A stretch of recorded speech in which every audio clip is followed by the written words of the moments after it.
We are back on MorningLine. There are all kinds of festivals for pets and animals. There used to be, what was it called? Pugnik. Pugapalooza. That would be a good name too. Pugnik used to be one for people who owned pugs. It was crazy. It was over there on West End, and you'd pull up to this church parking lot where it was they had like it, spinning and all there dogs was on leashes. was marauding gangs of pugs. It was hysterical. Oh, they were so funny. Snorting and spinning. But then you have these wonderful, dog days, bark in the park. What did you, Allison Fields, our veterinarian, with us this morning. You were in Hermitage this weekend? Yeah, at the Hermitage, at Andrew Jackson's Hermitage, they had a dog days at the Hermitage. Yeah. It was quite fun. They had dog swimming pools and a dog park where dogs could play and all kinds of vendors. Lots of rescues were out there with dogs and kittens, and our clinic was out there saying hi and making dog paw prints, and it was fun. It was a good time. There was a lot of people out there. A decent turnout, good. It was a really good turnout, and this was the first year that it was there, but we had, I was asking people, do you live around here? We had people from Clarksville, West Nashville, all over the place came to this. So I'm hoping it was a good enough turnout that we do it again next year. Sure, no, that's great. And the cool thing about that, among others, is that you'll find products for your pets sometimes that you won't necessarily see elsewhere as easily, or you have to order, and you'll sometimes get them as a pretty darn good deal. And especially this time of year, what I'm referring to is none other than the Furminator.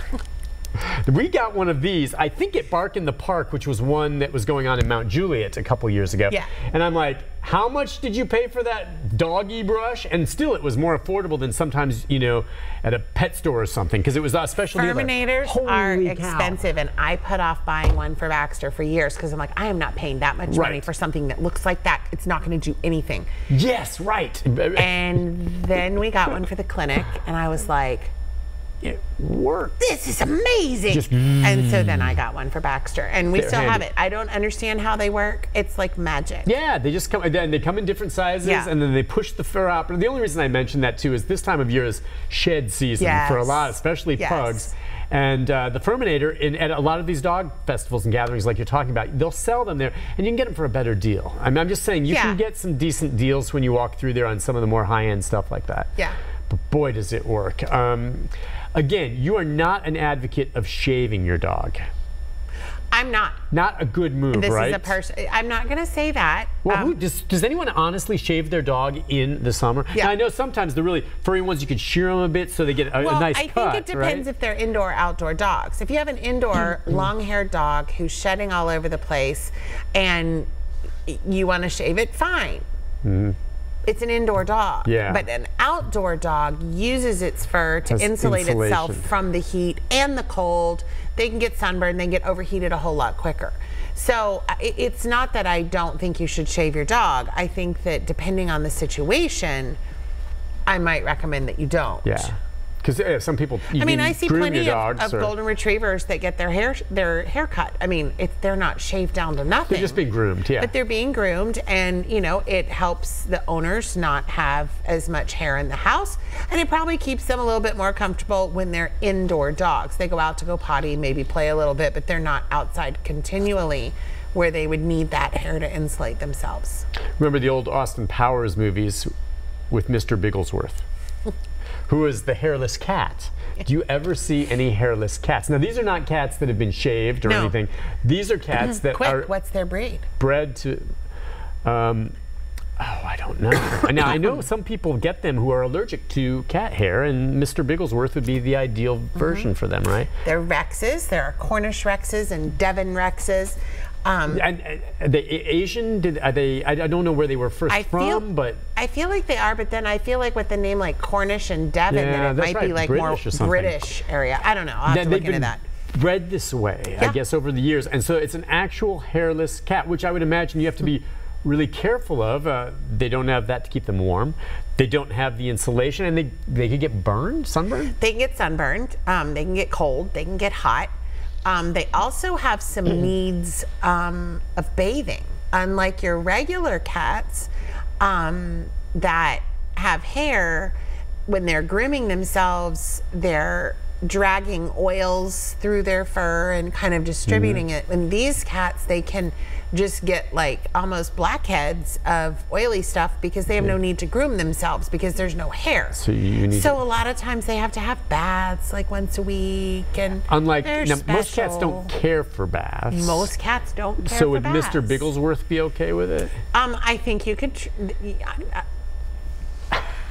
I think that you can get them more used to it. I don't know that I could ever say that I think a cat would really enjoy it, but I think if you're doing it on a regular basis, you can probably get them used to it. The other thing is that it's a whole lot quicker. Yeah. I mean, there's no hair that you have to lather up. There's no hair that you have to rinse out. It's like soap it up, rinse it off, pat it dry. Have you seen a few of them before? Yeah, ever? I have. I don't see very many. Yeah, they're rare, and I think they're expensive. They are very rare. They are very expensive, and personally, I think why not just get a rat? Yeah, I know, because they do look, that's just unique that way. I know what you mean. They're really cute, and they look like they have these really wide cheekbones. Yes, because they don't have any of the fur to fill it in, so they always look like they have these very exotic faces. Yeah, which is what any cat would probably look like if you took off the hair off them. Correct. That's what a cat looks like without hair. It's like, wow. All right, on the subject of grooming too, I was talking to Rick, as a matter of fact. I think last week he had both of his dogs' teeth cleaned. Yeah. And I don't know that a lot of people always think about that. I mean, you can tell if a dog's got bad breath, or gosh, if it's really got an abscess or something, but how often, again, should you have teeth cleaned, or that's really a hard question. So you should be having an annual exam for your dog with your vet, and then let your vet take a look at those teeth. Some dogs, and usually it's the small breed dogs, need to have their teeth cleaned more frequently. Yeah. So it's not uncommon in a Yorkie to have to clean those teeth annually. Yeah. I saw a dog, I don't know, a couple weeks ago who was like 12, whose teeth are spectacular. Not a bit of tartar. This is a Yorkie? No. No. This is a large breed dog. Yeah, because Yorkies, some of the small dogs, they lose their teeth constantly. Yeah, they just kind of fall out. Yeah, they just do. Because they're diseased. So had we had they've got so much tartar and buildup in there that the tooth just falls out because it's diseased. Yeah. So there's really not a wrong or a right answer as to how often should my dog get his teeth cleaned. How often should he have an annual exam and have that assessed? Once a year, until they become a geriatric, which depending on your breed and the dog's size changes. You know, a Great Dane probably is a geriatric at 8. A Yorkie's a geriatric at 11. You know, the smaller they are, the longer they live, so they have a little bit different ranges. But you know, older dogs should have an exam every 6 months. Yeah.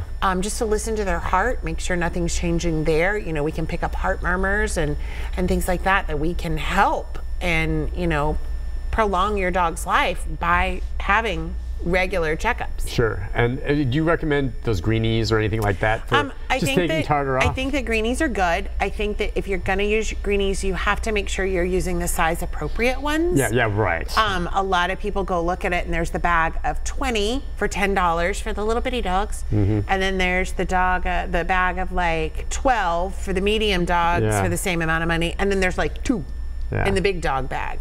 And the problem is that people will buy the smaller ones thinking, well, this will last longer, I'm going to buy this.